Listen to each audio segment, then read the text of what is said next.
Hey folks, welcome back to the channel. In this video I'm going to do something slightly different. You may have seen my last video where I did the swapping of the lens housing to change the lens focal point.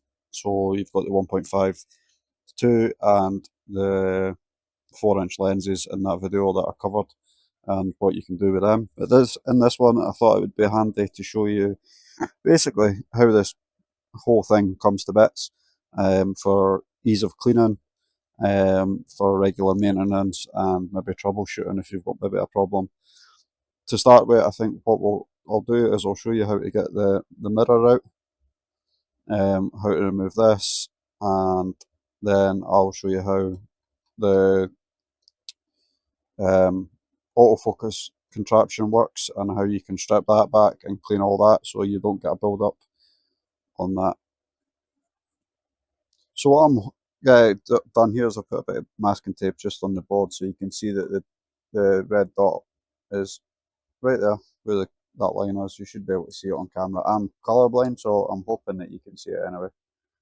Anyway, that's just the point out that when we remove this, none of this changes. It doesn't affect the optical beam at all. So in your kit, if you've got a laser from Aeon, the Mira 9S, or the Mira 5S, or the Mira 7, you should have a little suction cup thing, vacuum thing here, and that's really handy for getting these bits out and keeping hold of them so you don't touch them with your fingers. So to remove this, all you need to do is unscrew these. I take this one out fully, you don't have to. It helps if you don't, because then you don't drop it like I just did.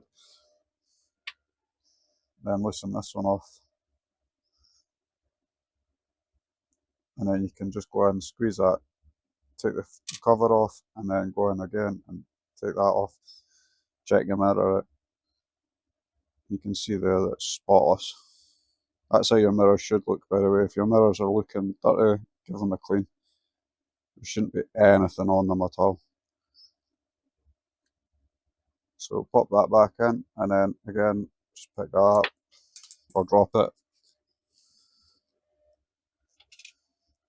Just pick that up, pop it in where it goes, and then screw it all back together again. And you can see, by removing that third mirror, the red dot alignment hasn't changed at all. That's because the guys at Aeon have done an absolutely fantastic job of setting these machines up, designing them, and making sure the optical path is spot on every time you expect it to. This is a dust cap that you can unscrew. It just stops any dust from building up on the inside of here. Again, I would treat this the same way as you would treat a lens. Don't touch that with your fingers. Give it a clean. I would actually suggest cleaning this the same amount of time as you would clean your lens, to be fair. So to get this piece out, you can see, hopefully, there, let me get my fat fingers out of the way. There is a groove here, and there's a groove here. I tend to just use my fingernails and catch them, unscrew that, making sure not to drop it.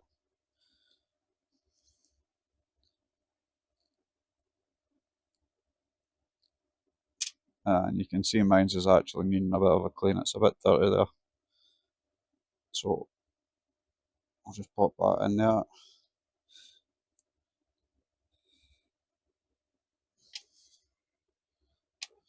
I did say don't touch it with your fingers, and then I go and touch it with my fingers. That's brilliant. You're basically, by not touching it with your fingers, you're trying to avoid as much grease contaminants as you can. So I'm just using a lens cleaner.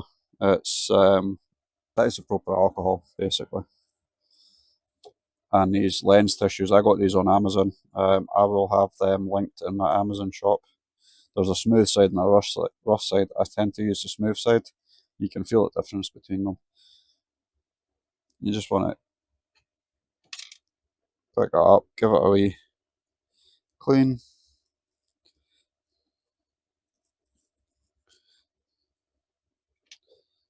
and with it being alcohol, it dries off itself very, very quickly. And then you can see that it's just popped back in. And then just put this back in its place.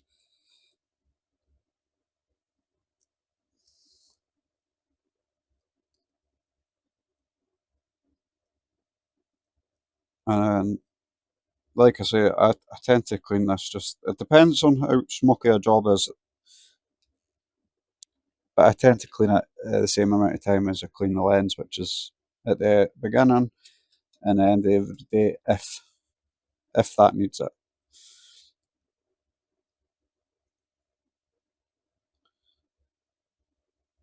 So you can, this is perfect.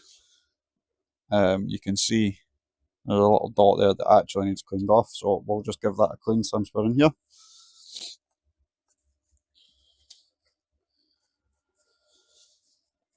Again, you don't want to be touching this if you can get away with it with your bare hands, so I poke it out.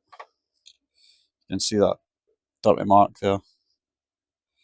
If you let that build up too often, too much, and you get too much of dirt, debris on your lens, what will happen is you'll get a crack, and that is how you crack your lens basically. And if you've got a crack in your lens, you're going to really, really struggle to do anything with it. So now that I've finished drying that off, I could take that in the house and give it a wash off. Got a little bit of electrodes there, so you need to be careful of that. But we just want to put this in without touching it again. Now, a good way to know if it's upside down, I was taught this a while back. If you look at the lens and you see your face and it's the right way up, the lens is the right way up. So there's a slight dome to the top of the lens. Just pop this little piece back in there, and then this piece in the bottom. And we can just, again, without touching that lens, slide it back in.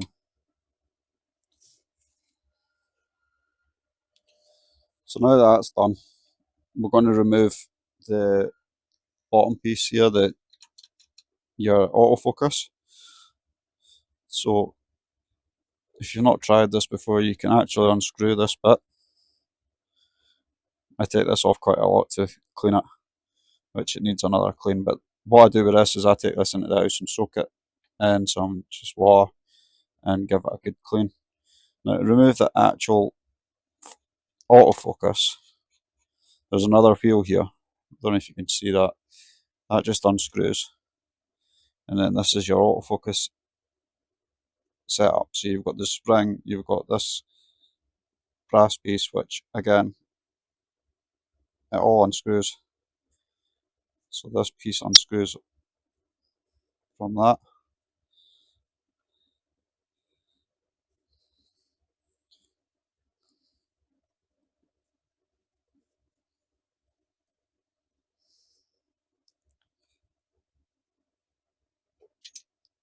And you've got these two pieces as well. So I'd advise, you can see, excuse me, you can see how it's got a little bit of a build up on it. I would advise you clean that just to stop any problems when it registers in here, which is where your cutoff is. There's a little sensor in there, and then these two register inside that, and that stops the machine from coming up and crashing with the head. So I'd give that a clean so it's not got too much build up on it. Give that a clean, and then this you can see as well actually needs a clean as well. So I'm going to take these in and I'll give them a clean and bring them back out. Right, so I've just taken these in and you can see they're nice and shiny now, nice and clean. Removed all the smoke marks in front of them, give them a nice good clean, and they're ready to be assembled again. So it's just a case of putting them back the way they came off, essentially. So we've got this piece that goes in like that, so that goes on from the bottom. And then we've got this piece that goes on and screws onto this thread here.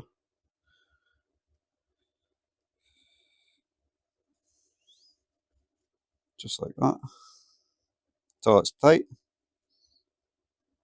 Then we've got this piece that goes on there like that, and this piece screws on in the inside here like that.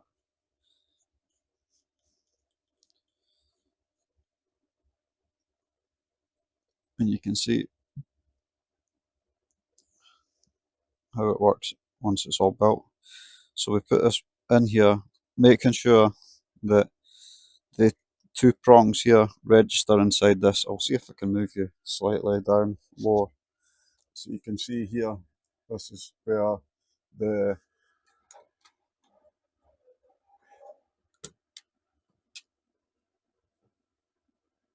so you can see underneath here you've got a little stop here. That's what that little nubbin catches. These little bits catch on, and that stops it from crashing into the bed. So we just want those little bits to register inside here, and then we can screw this piece back on.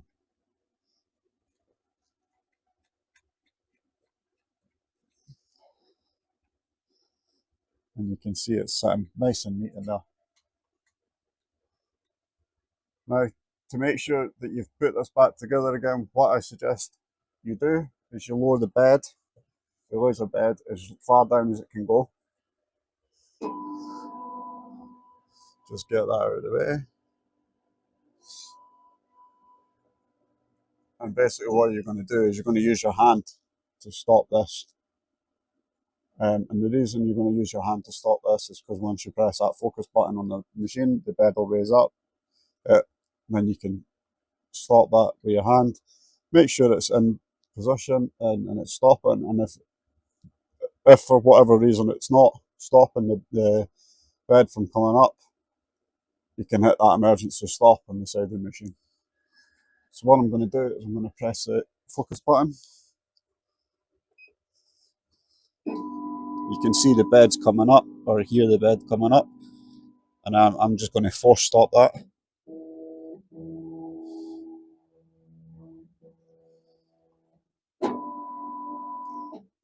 And then you know that this is in the right position.